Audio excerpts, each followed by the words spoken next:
Tell us what you have learned because you are meeting people and supporting people during one of arguably the hardest chapters of their life. What have you I learned in the last couple of years? I tell you, I've learned so very much. I think it's good to mention that when I started this program, we didn't have staff. We didn't.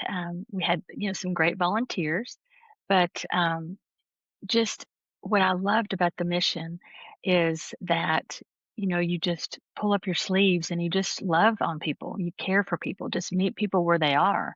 And I think that's what people really appreciate about our program is it's not a corporate feel. It's a true just a program that we're here for you.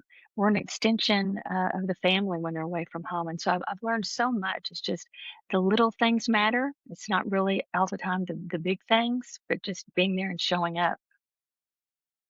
Give us an example of the little things. Well, we have a lot of volunteers that we drop by little goodies. It could be a handwritten note, it could be a painting that a child had made that they put on the refrigerator that makes them feel like home. It could be the little details that we do for the apartments, where they open up the cabinets and they see a little encouragement message that lets people know that we're thinking about them and making them feel special. And so that's the feedback that we receive the most are regarding the little things that matter. So I hear you have how many patients in a year are you guys helping today? And So I was hoping to get our 2025 final numbers in, but made a call right before I popped on, but we don't have those yet. But I do have through November of this year, and so we have served this year, well, in 2025 at the end of the year, um, 469 family or guests that we served. And the number of nights that through November was 6,452. And just comparable to 2024, the entire year, we were at 6,310. So we've already surpassed that. And so that we still have another month's numbers to put into that calculation. So we serve patients from 17 different states and various foreign countries. And so Little Rock is a huge medical hub. And so to be able to be, a home away from home to these families, uh, providing access to care in our special way is just really important. So we do have support funds, and I do love to share that. Now that we're our own nonprofit, it's just taken us to another level. And so we became our own nonprofit in 2020. So even though we're 30 years old, we're still at our infancy.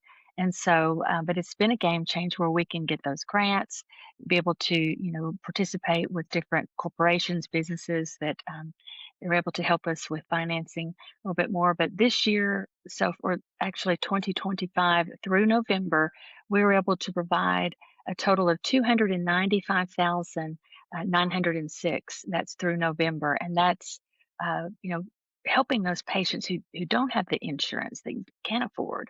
But not only that, it's patients that it doesn't matter what your household income is. It's a burden to and a hardship for everybody. I mean, I know myself if I had to go out of town to another state or another city and receive treatment for months at a time, it would be a hardship. And so we just you know back to basics, loving our neighbors as ourselves. And so a good another pointer would be that the number of people that were supported by these family support funds were 209 guests total. And so some people do have, the means and they want to save those scholarship funds that we have for the guests that really need it.